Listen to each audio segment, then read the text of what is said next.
Coach, go ahead, open statement. All right. Awesome day, great weather. Thank the good Lord for that. After going back and looking at the scrimmage, one thing I messed up on, Avery Sledge didn't get that pick. Jerry Sanders did. One of them's 33, one of them's 32, and it was in a transition. I want to make sure Anders gets his credit for that. A lot of physicalness, thought there were some good things, both sides. We got to continue to progress at the free safety position. Sabatini's a really good player, but he's coming off a knee injury and he's still getting used to that. Quez McNeil got cleared full go today, back from his injury last year, so that's good. And Cam Knox got to continue to develop.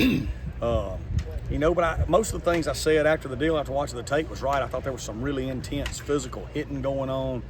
I thought Tate was really, really sharp. I thought Ethan, there were some opportunities. He was going to make some big runs if he'd have been live. And I thought it was good back and forth. Just like I said, what I said was pretty dead on after watching the tape. Offense started fast, defense countered. Offense scored, defense had their best high red zone day of camp. And then, we finished at the end with goal line and one more drive. And got good work today on our punt units and punt return, specifically working punt block today. And we'll go hard again tomorrow. Tomorrow's a full pad day. We'll go live, as Dima likes to say, to the ground, and it'll be a good physical day again, and as we keep progressing. So, the big thing on these Mondays, Wednesdays, and Fridays, we really want to continue to build depth and get sound in special teams. Tuesday and Saturday are going to be physical. Monday, Wednesday, Friday is about the development of the undercurrent of our roster as we continue to build more depth, which we have now, and also getting better and better on the kicking game. Safe to say this offense creates a ton of just eye violations for defense. Huge. And that's what football's become, and Coach Long's done a great job of staying on the cutting edge of that. I tell you what, man, I think Coach Big Nail's done a heck of a job of going against it. He says it all the time, we'll be ready for anything now after going against this. I think that's a huge advantage for our safeties, and the Clay's teaching progression with our safeties is so good. We're getting better and better, and Chip puts you in a bind, with your eyes. How some of the new defensive ends you got in the transfer portal, like Slidmore, Caleb Bryan, how have those guys kind of come along since getting here? Yeah, well, the first thing is they're becoming us, and I appreciate that. And we knew they would fast. Khalid's from Poplarville, man. His mom's a coach. They're just great people. Played for Jay Beach, who's one of the best coaches in this state. Ryan's from Starkville, Mississippi. Starkville, Mississippi kids do great here. So many of them have done so well. Caleb Bryant's from Vicksburg, young kid that's learning every day how we do it. They're so talented, and they've got bright futures. I don't want to leave any of them out, but Jameer Lewis is a new one from Macomb, but he's a junior. But all of them, man. Jalen Owens from Oak Grove, he's going to be a great defensive end. He's young and getting better every day. So I really like the underbelly of our D-line unit. Obviously, I love the older guys, but like these older guys, when they leave, we feel like we've got a great roster here of highly recruited kids that have been in our system that are going to be able to take over and keep this thing going.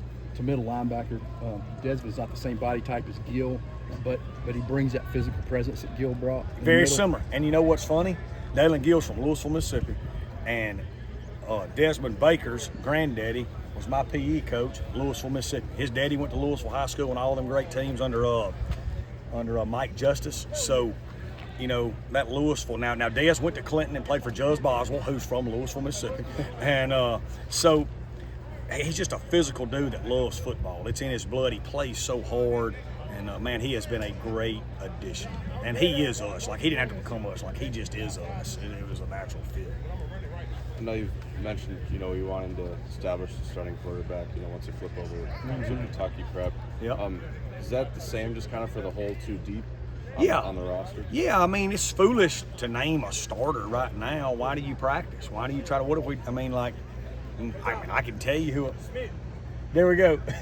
We can name a starter right now, but what if they suck for 5 days in a row and the other guy behind them plays great, So we just want to work on individual growth every day, and collectively we'll have growth.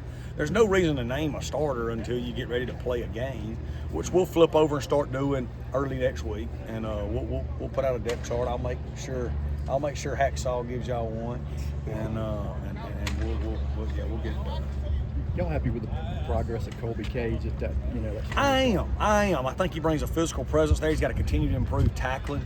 But he's a little better fit there. He's a good kid, man. Played at Holy Cross. He's doing a good job. Started 4 games at Arizona before he got here. So, you know, you got Dylan Lawrence there. Kolbe will be a junior.